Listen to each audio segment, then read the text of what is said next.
आज हम जिस कंट्री के बारे में बात करने वाले हैं, ये कंट्री खुद में ही एक बहुत ही यूनिक कंट्री है। इस कंट्री की एक नहीं, दो नहीं, बल्कि पूरी 3 कैपिटल सिटीज हैं। ये कंट्री कितनी ज्यादा मल्टीलिंगुअल है, इसका अंदाजा तो आप इस बात से लगा सकते हैं कि इस कंट्री की एक नहीं, दो नहीं, बल्कि पूरी 11 ऑफिशियल लैंग्वेजेस हैं। इस कंट्री को एक रेनबो नेशन भी कहा जाता है, क्योंकि ये कंट्री बहुत ही मल्टी कल्चरल कंट्री है। ये कंट्री वर्ल्ड के सेकंड लार्जेस्ट और सेकंड मोस्ट पॉपुलेटेड कॉन्टिनेंट, जिसका नाम है अफ्रीका, के सदर्न पार्ट में पड़ती है। अगर आप लोग अब तक नहीं पहचाने हैं तो मैं आपको बता दूं कि मैं बात कर रही हूं साउथ अफ्रीका के बारे में। तो आज के इस वीडियो में मैं आपको साउथ अफ्रीका के बारे में ढेर सारी जनरल इंफॉर्मेशन बताऊंगी और ढेर सारे फन फैक्ट्स बताऊंगी। इस वीडियो के एंड में मैं आप सबसे एक क्वेश्चन पूछूंगी, जिसका आंसर आप मेरे कमेंट सेक्शन में कमेंट करके मुझे दे सकते हैं। तो मेरे इस वीडियो को एंड तक देखें और मेरे चैनल को सब्सक्राइब करना ना भूलें।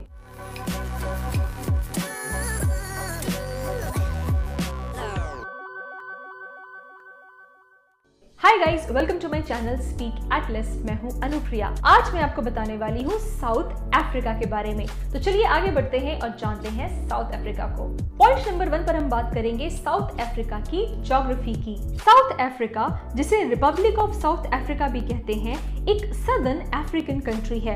इस कंट्री की 3 अलग अलग कैपिटल सिटीज हैं, जिसमें एग्जीक्यूटिव कैपिटल है प्रिटोरिया, लेजिस्लेटिव कैपिटल है केप टाउन और जुडिशियल कैपिटल है ब्लूफिनटाइन। इस कंट्री की सबसे लार्जेस्ट सिटी है जोहानिसबर्ग। अगर हम इस कंट्री की लोकेशन की थोड़ी सी बात करें तो इसके नॉर्थ में ये कंट्री 3 अलग अलग कंट्रीज के साथ अपना बॉर्डर शेयर करती है, जो है नमीबिया, बोत्सवाना एंड जिम्बाब्वे। इसके ईस्ट में 2 कंट्रीज हैं, जिनका नाम है मोजाम्बिक एंड इस्वाटिनी। इस कंट्री में आपको एक बहुत ही लंबी कोस्ट लाइन देखने को मिलेगी, क्योंकि ये कंट्री 2 अलग अलग ओशियंस के साथ जुड़ी हुई है। इसके साउथ में पड़ता है इंडियन ओशन और इसके वेस्ट में पड़ता है साउथ अटलांटिक ओशन। इस कंट्री के बारे में जानने वाली बात तो एक ये है कि इस कंट्री के अंदर एक और छोटी सी अफ्रीकन कंट्री बसी हुई है। जी हाँ, एक सरप्राइजिंग बात जानने की तो ये है कि साउथ अफ्रीका के अंदर लिसोटो नाम की एक छोटी सी अफ्रीकन कंट्री बसी हुई है। साउथ अफ्रीका 9 अलग अलग प्रोविंसेस से मिलकर बनी है और हर प्रोविंस का अपना खुद का एक लेजिस्लेटिव हाउस है। हर 5 साल में इन 9 लेजिस्लेटिव हाउस के हेड्स में से कोई एक बनता है इस कंट्री का प्रेसिडेंट। ये जो 9 प्रोविंसेस हैं, ये फर्दर 52 डिस्ट्रिक्ट्स में डिवाइड की गई हैं, जिनमें से 8 डिस्ट्रिक्ट्स जो हैं वो है मेट्रोपॉलिटन और बची हुई 44 डिस्ट्रिक्ट्स हैं म्युनिसिपैलिटीज। पॉइंट नंबर 2 पर हम बात करेंगे साउथ अफ्रीका की हिस्ट्री के बारे में। शुरू से ही इस कंट्री में अलग अलग ओरिजिन, अलग अलग कंट्री और अलग अलग एथनिसिटी के लोग रहा करते थे, जैसे कि Europeans, Dutch, Portuguese, Indians, Britishers, Chinese and native Africans. 1795 के अराउंड इस कंट्री में ब्रिटिश कॉलोनाइजेशन शुरू हुआ और उसी के बाद से यहाँ के नेटिव लोगों ने अपनी आज़ादी और अपनी आइडेंटिटी के लिए फाइट करना शुरू कर दिया। उसके बाद से ही इस कंट्री में कई सारी वॉर्स, कॉन्फ्लिक्ट्स और मूवमेंट्स शुरू हो गई। इसी की बदौलत 27 अप्रैल 1934 में साउथ अफ्रीका को मिला उसका इंडिपेंडेंस। इंडिपेंडेंस मिलने के बाद भी साउथ अफ्रीका में जो नेटिव अफ्रीकन्स रह रहे थे, यानी कि ब्लैक पीपल रह रहे थे, उनको बाकी एथनिसिटी के मुकाबले इक्वल इम्पोर्टेंस नहीं मिल रहा था। और इसी इनइक्वालिटी के चलते ब्लैक मेजॉरिटी ने ये फैसला किया कि वो अपनी इक्वालिटी और अपनी रिस्पेक्ट के लिए लड़ेंगे। इसी के बाद से साउथ अफ्रीका में ब्लैक मेजॉरिटी के अलग अलग मूवमेंट्स शुरू हुए और अपनी इक्वालिटी और रिस्पेक्ट की लड़ाई में एक लंबा समय तय करने के बाद 1994 में ब्लैक मेजॉरिटी को ऑफिशियली इक्वल एक्सेप्ट किया गया और साथ ही साथ साउथ अफ्रीका बन गई एक ब्लैक पीपल कंट्री। और इसी के चलते नेल्सन मंडेला बने साउथ अफ्रीका के पहले ब्लैक प्रेसिडेंट ऑन 10 मई 1994। और तभी से ये कंट्री एक फ्री कंट्री है और यहाँ पर अलग अलग कंट्रीज से कई सारे लोग आकर रहते हैं।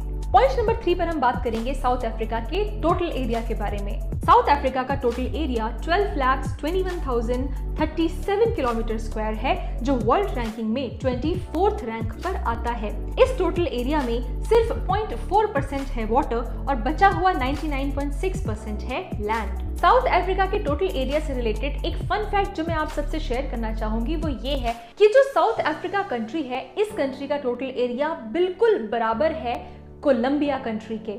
This country is twice of France, 3 times of Japan, 4 times of Italy and 5 times of UK।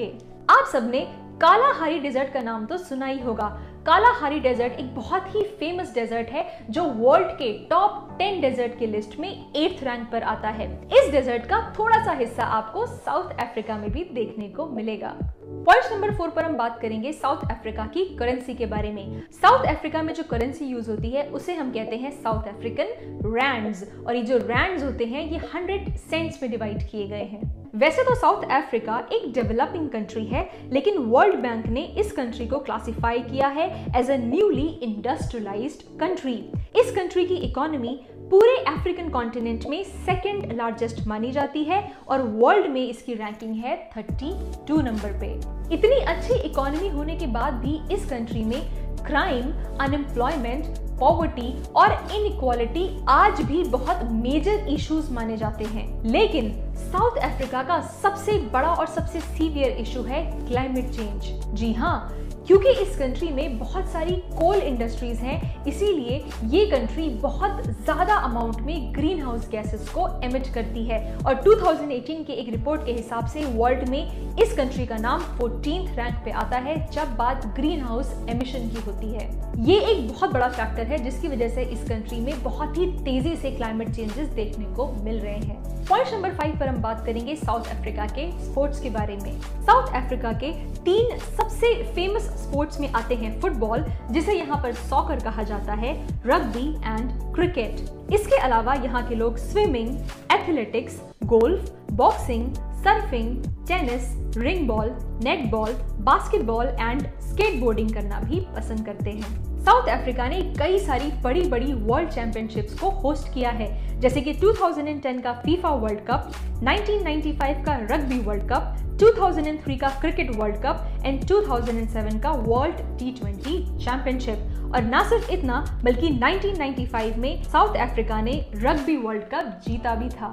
तो ये थे वो 5 पॉइंट्स जो मैं आपको साउथ अफ्रीका के बारे में मेरे इस वीडियो में बताना चाहती थी। इसी तरीके से मैंने और भी कई सारी कंट्रीज पर इसी तरीके के इन्फॉर्मेटिव वीडियोस बनाए हैं। अगर आपने वो वीडियोस नहीं देखे हैं तो उनको भी आप मेरे चैनल के थ्रू देख सकते हैं। अभी मैं साउथ अफ्रीका पर कुछ और वीडियोस बनाऊंगी जिसमें मैं आपको इस कंट्री के बारे में और भी ज्यादा इंटरेस्टिंग और जनरल इंफॉर्मेशन बताऊंगी और ढेर सारे फन फैक्ट्स बताऊंगी। तो मेरा आज का क्वेश्चन है, what is the capital city of Brazil?